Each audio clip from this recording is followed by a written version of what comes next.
guys, welcome back to GD Show. Today marks 12 years since the beginning of the civil war in Syria.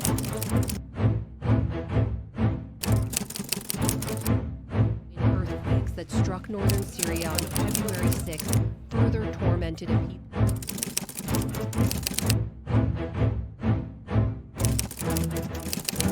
Today, we are bringing few guests. So we're going to talk about Syrian refugee in Turkey crisis. It's a lot happening, so let's go. So the Syrian refugee crisis in Turkey started from the civil war in 2011, where the Syrians had to flee away from their home country and looking for safety. So since Turkey is the border of Syria, they had to be the primary host of the Syrian civilians, and therefore we having guests for today's topic. And I would like to ask you questions about this crisis to our first guest, Mr. Arfan. Hi, my name is Syasya, and I would like to thank you for coming to our show for today. And I would like to ask you a question. Is that okay? Okay. So the first question is, can you tell us the background of Syria?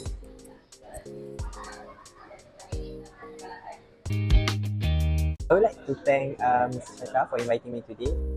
My name is Arfan, and about the history of Syria. Syria is actually a country located in Mediterranean Sea, and it is located in Southwestern Asia. To explain, Syria is bounded by Turkey to the north, by Iraq to the east and southeast, by Jordan to the south, and by Lebanon and Palestine to the southwest.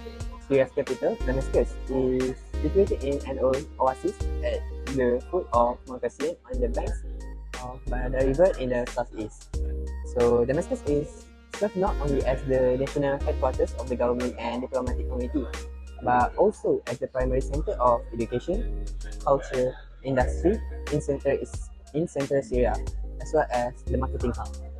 So most business in Damascus make traditional handicrafts such as brocades, engraved woods, gold and silver ornaments, and also carpets. The Damascus has an excellent transportation and public utilities service, and more other than Damascus, its major cities such as Aleppo, Latakia, and Homs are the major cities that are famous for tourist attraction. About the main religion of Syria is Islam, and most of people there practices Sunni Islam. Thank you. That's a lot of information for me to process. So, another question I would like to ask is, what is the history of the Syrian refugee itself, and how does this crisis emerge?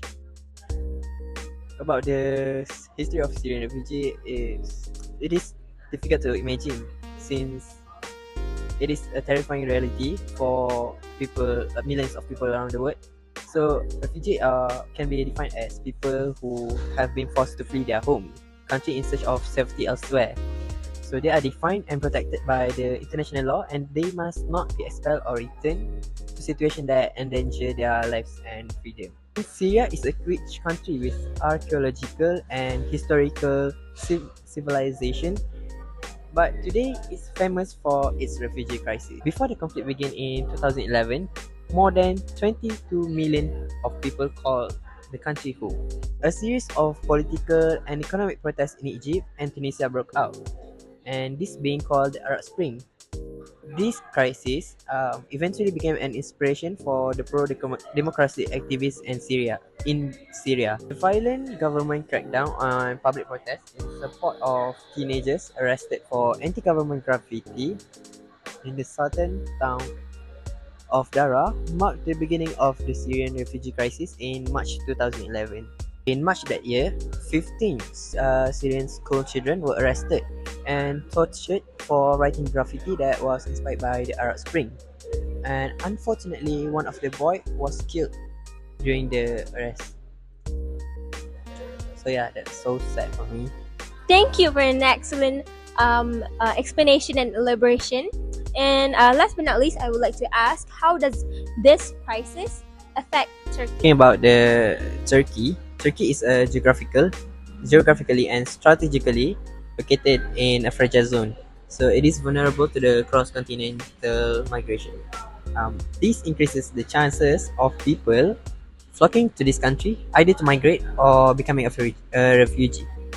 And as I said before, as of October 2019, Turkey has an approximately 3.6 million Syrian refugee with a valid visa. So how does actually Turkey handle with like a large number of these refugees? Talking about Syrian refugee, they faces numerous challenges. One of the most significant challenges that refugee faces is lack of income, crowded living situation, and limited resources. So without money, parents are unable to provide for their families, and this putting their children at risk of disease and death. And furthermore, more than half of all Syrian refugees are under 18, and many have been out of schools, either for a month or for a year. Even after the war ends, this lack of education might threaten them in a cycle of poverty. What does initiatives that Turkey implement to ensure that the welfare for both their citizens and also this refugee in the country? So we will talk about this later. Thank you for your elaboration and explanation on the refugee crisis itself. So I would like to invite our second guest named Nana. So I'm going to ask her a few questions on the same topic. Thank you, Miss Nana, for coming to my show for today. I would like to ask you, what are the causes of the Syrian refugee crisis? There are a few causes of the Syrian refugee crisis that led to one of the largest displacement situations in modern history. The first one is Turkey and Syria earthquakes that happened in February 2023. So a powerful earthquake struck southeastern Turkey and northern Syria. This earthquake worsened the situation, causing further destruction and displacement. They trigger a significant internal migration, affecting both nationals and refugees. The next one is authoritarian leadership. This leadership often results in human rights abuse, economic mismanagement, and social unrest. Seen in countries like Syria, where President Bashar al-Assad regime has used brutal force to maintain control, leading to widespread conflict and displacement. Okay, that was an impressive and excellent elaboration. So, on the next question, I would like to ask our third guest for today's session. Hi, and thank you for coming to my show. I would like to hear more about the Syrian refugee crisis. Miss Akila, would you like to elaborate? Please, I would like to hear so. Thank you, Syasya, for inviting me. So I would like to share about impact of Syrian refugees in Turkey. Some of the prominent impacts of the Syrian refugees in Turkey include those pertinent to its demographic, public services, and housing. So, for demographic impacts, population shift 3.6 million Syrian refugees live in Turkey, mostly integrated into the Turkish population. Only about 213,000 are in camps. So, for the significant demographic changes, especially in border provinces like Kilis and Hatay, where the Arab population has dramatically increased, so these demographic changes have led to social and political tensions between refugees and host communities. Next impact is public services in Turkey. Like border province hospitals are overburdened, straining resources and reducing access to quality care. Risk of communicable diseases due to unvaccinated refugee children, and also the education at the influx of Syrian children has overcrowded schools, leading to quality issues and integration challenges. To conclude this, it has transformed the demography of Turkey, specifically in frontier areas, overspreading public services and training housing. Efforts to integrate refugees into education continue despite all odds against the process. Thank you for the elaboration. Next up is the textual analysis of the refugee crisis. Let's hear the answers from Yep.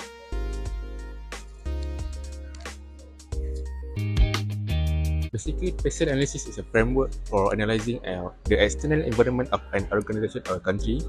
It represents politics, economic, social, technological, legal, and the last one is environmental issues. So in this context, concentrating on the influx of migrants and the consequent conflicts, also the analysis will evaluate the following elements. So the first elements is political factors.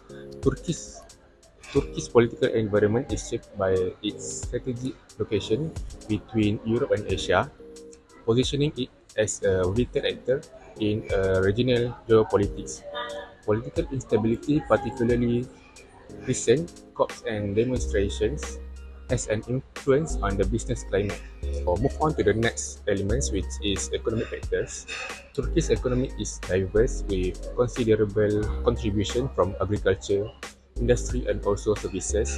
So the high inflation rates and fluctuating currency have an impact on both consumer buying power and company costs.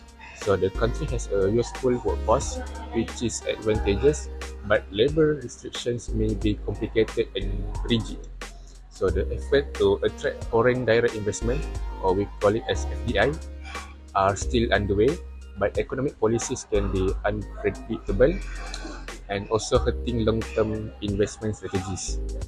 And like I said just now, there's a lot of other organizations and NGOs that involved in this crisis other than UNCHR. So, Miss Qeyla, give me another organization that you can elaborate on during this crisis and what did they do to help the Syrian refugees? Organization is the name of organization is International Organization for Migration, IOM. The establishment founded in 1951, part of the UN system leading in migration. The membership 175 member states, 8 observer states, offices in 171 countries. So the mission of this organization is to ensure human and orderly migration, assist migrants, advises on policy, collaborates with various partners. So we move to the contributions of the organization at the Syrian refugees in Turkey. For the first is to relief effort like distributed relief items, manage traffic services, help relocate children to schools. And next is cash-based interventions that allowed refugees to meet diverse needs, supported community centers offering training and psychological support. Okay, last but not least is to shelter existence by improved living conditions by insulating walls, replacing doors or windows, securing rental agreements. And then the impacts of this organization for the Syrian refugees in Turkey is for partnership with Turkey, like comprehensive humanitarian assistance, protection and support for Syrian refugees. Other than that is to integration and self-reliance by focus on various needs of refugees to promote stability and independence. And to conclude this, IOM plays a very vital role in supporting Syrian refugees in Turkey with regard to humanitarian aid, economic empowerment, and integration efforts in collaboration with the Turkish government and other entities. So thank you for the elaboration on the IOM. So now I would like to ask Yep for the international law that is implemented by IOM. So the international law that implemented by IOM is the Temporary Protection Regulations adopted by Turkey on October 22, 2014, which is a critical legislative framework for managing the flight of Syrian refugees escaping the civil war. We call it as a LFIP, provides Syrians with immediate and collective protections as well as distinctive legal status that differs from typical asylum proceedings. So the Syrian refugees are issued a temporary protection identifications document within this system, which guarantees their legal stay in Turkey as well as access to basic services like healthcare, education and social supports. They are entitled to free healthcare services through the Turkey public health system, and also Syrian children have the right to public education, which is supported by a temporary education centers and absorption into Turkish schools. Despite the regulation's strong basis, operational challenges include bureaucratic complications, economic integration hurdles, social conflicts, and also doubts about the long-term viability of the temporary protected status. International assistance from organizations such as the UNHCR and the EU has been critical to Turkey's efforts. Overall, while the temporary protection regulation provides considerable benefits and immediate relief, the practical problems underline the importance of ongoing assistance and adoption, property protects and integrate refugees in Turkey. Thank you for the elaboration, and let's hear others' opinion. What's your opinion on the international law that was implemented by this organization, Arfan? Alright, so thank you. Talking about UNCHR, it plays a critical role in providing legal assistance to refugees, and this is to ensure that their rights under international law are protected, which helping refugees navigate legal process, obtain necessary documentation, and also assess the justice system. So, in addition to direct legal aid, UNHCR engage in advocacy with the government and international bodies to uphold the refugee rights and improve the legal standards and improve the legal frameworks of that's Yeah, you're right. So this human rights treaties advocacy work is essential and is a need in shaping policies that are aligned with international standards and in encouraging states to fulfill their obligation to protect these refugees in need. So together, all three of these treaties provide a robust legal foundation that guides the work of the organization in protecting and also supporting the refugees worldwide. Before we wrap up our discussion for today, I would like to hear opinions from each of our guests regarding this issue and how do we tackle these issues. I would like to recommend the OIC, or Organization of Islamic.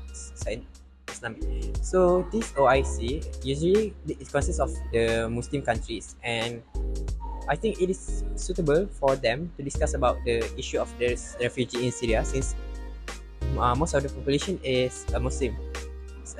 This organization of OIC consists of Islamic countries such as the UAE, Qatar, Egypt, and also the Southeast Asian countries such as our country itself, the Malaysia. So they could cooperate and discuss about the providing the healthcare, adequate healthcare and education, and also providing the basic necessities to the refugees, to the Syrian refugees. So yeah. I think the government of Turkey should implement a new policy to support Syrian refugees and help solve this issue further by forming an international collaboration, providing economic support, and giving the refugees humanitarian aid. That's all. So thank you for all the opinions that I have from my guests.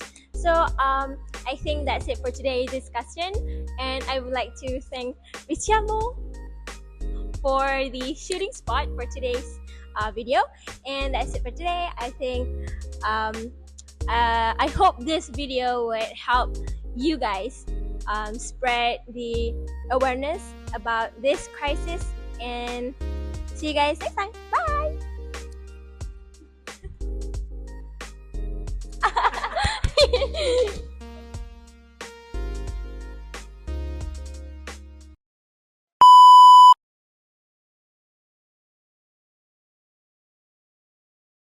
Eh? Eh? Eh? Eh? Eh? Eh? Eh?